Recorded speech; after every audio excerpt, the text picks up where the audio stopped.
इक़रा बिस्मि रब्बिकल्लज़ी खलक़। अस्सलामुअलैकुम वरहमतुल्लाहि वबरकातुहू।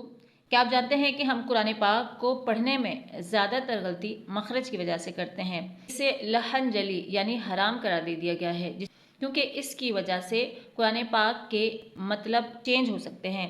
मसलन अगर हम अलहम्दु को अलहम्दु पढ़ेंगे तो ये एक मेजर मिस्टेक है और इसे लहन जली कहा जाता है, यानी ये हराम है। इस तरह से अगर हम बिस्मिल्लाह को बिस्मिल्लाह करके पढ़ते हैं, ये भी एक बहुत बड़ी मिस्टेक है जो कुरान पाक के मतलब को बिल्कुल चेंज कर सकती है।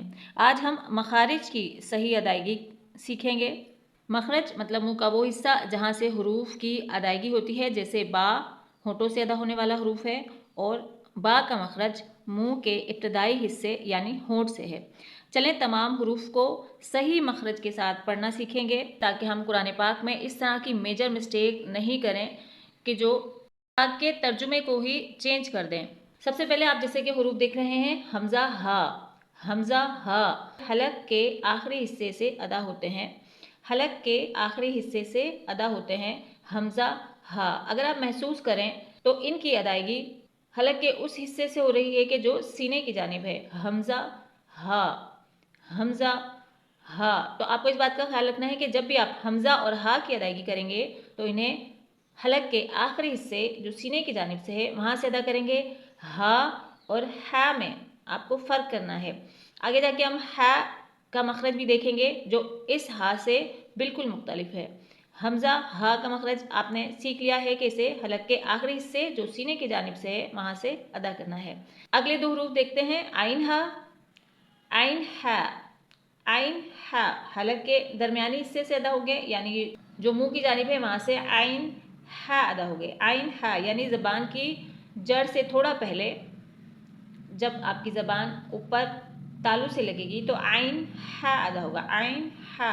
अगले दो हरूफ का मखरज देखते हैं, खौ, गैन खौ हलक के इब्तदाई हिस्से से अदा होते हैं। गैन खौ यानी जब ज़बान का शुरू हिस्सा जब ऊपर तालू से लगेगा तो गैन गैन खौ अदा हुआ। के इब्तदाई हिस्से से अदा होंगे गैन खौ। अगले दो हरूफ हैं कौफ कैफ, कौफ कैफ।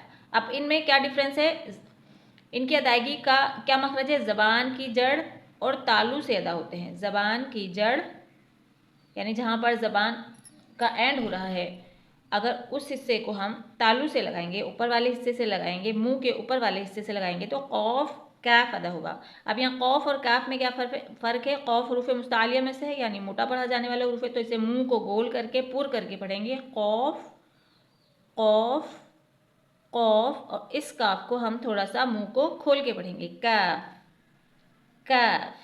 कौफ कैफ का मखरज आपकी समझ में आ गया। आगे तीन हरूफ हैं जीम शीन या। इन हरूफ के मखरज क्या हैं, ज़बान का दरमियान और तालु के मिलने से अदा होते हैं। अब ज़बान का दरमियानी हिस्सा अगर आप ऊपर के तालु से मिलाएंगे तो ये तीन हरूफ अदा होंगे, जीम शीन या, जीम शीन या। आप मेरे साथ मश्क कीजिए और ज़बान का दरमियान का हिस्सा ऊपर तालु से लगाइए तो ये तीनों हरूफ अदा होंगे।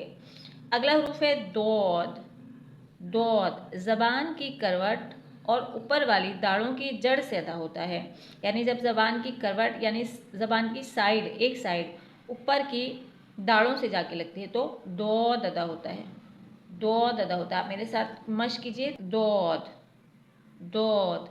हम लोग कुरान पाक को पढ़ने में अक्सर यही मेजर गलतियां करते हैं कि दौद और दाल में फ़र्क नहीं करते, है और हा में फ़र्क नहीं करते, आइन और हमज़ा में फ़र्क नहीं करते। तो बाज़ औक़ात ये कुरान पाक में तर्जुमे को बिल्कुल चेंज कर सकती हैं। अगले तीन हरूफ हैं लाम नून रो, लाम नून रो ज़बान के किनारे ऊपर वाले दांतों के मसूड़ों से अदा होते हैं, यानी जब ज़बान का किनारा ऊपर के मसूड़ों से लगेगा लाम नून और रो अदा होगा, लाम नून रो।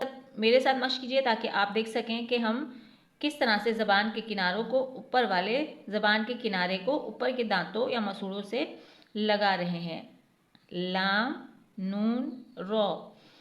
अच्छा, अगले हरूफ हैं तो दाल ता। आपके मखरज हमें तकरीबन सेम लग रहे हैं, बस थोड़ा सा फ़र्क है जिसकी वजह से हम इसमें फ़र्क कर सकेंगे। तो हरूफ मुस्तालिया में से इसे थोड़ा सा मोटा पढ़ेंगे, तो दाल ता। अब इसके मखरज क्या है? ज़बान की नोक ऊपर सामने वाले दो दांतों की जड़ से अदा होते हैं, यानी जब ज़बान की नोक ऊपर के सामने वाले दांतों की जड़ से लगेंगे तो दाल ता अदा होता है। तो को हमने मुंह को गोल करके थोड़ा पुर करके पढ़ना है, तो मुंह को पुर और गोल करके पढ़ना है, तो।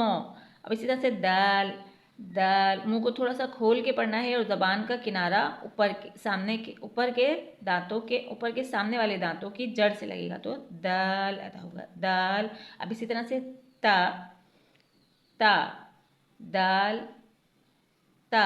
अगले हरूफ देखते हैं, ज़ो ज़ाल सा, ज़ो ज़ाल सा। ज़ो जो है हरूफ मुस्तालिया में से, इसलिए इसे पुर पढ़ना है, और ज़ो और ज़ाल में हम फ़र्क कैसे करेंगे? ज़ो को थोड़ा पुर करके पढ़ेंगे और दाल को नरमी से अदा करेंगे और इसे थोड़ा सा बारीक पढ़ते हैं।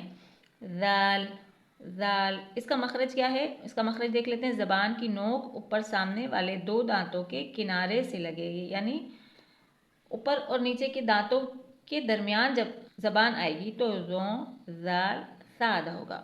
ऊपर नीचे के दांतों के दरमियान में हमारी जब ज़बान आएगी तो नरमी से हमें ज़ो ज़ाल और सा अदा करना है, ज़ो ज़ाल सा। अगले तीन हरूफ देखते हैं, सोद ज़ा सीन, सोद ज़ा सीन, ये तीनों सीटी वाले हरूफ हैं।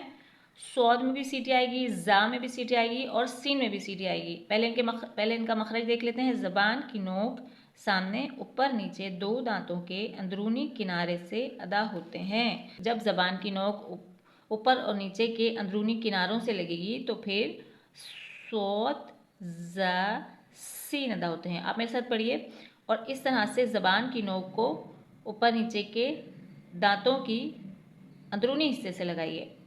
सोद ज़ा सीन, सोद ज़ा सीन। ये हरूफ होठों से अदा होने वाले हरूफ हैं, यानी फ़ा बा मीम वाव। ये चारों हरूफ होठों से अदा होते हैं। इनका मखरज क्या है? ये चारों हरूफ होठों से अदा होते हैं। वो किस तरह से? फ़ा फ़ा जब ऊपर के दो दांत नीचे के होंठ के तर हिस्से से लगेंगे, यानी गीले हिस्से से लगेंगे तो फ़ा अदा होगा, फ़ा।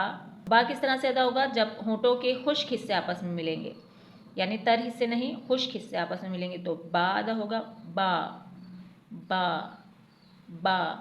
अब इसी तरह से मीम किस तरह से अदा होगा? जब होंठों के तर हिस्से आपस में मिलेंगे, मीम मीम मीम। आप देख रहे हैं होठों के तर या गीले हिस्से आपस में मिल रहे हैं तो हुर्फ मीम अदा हो रहा है।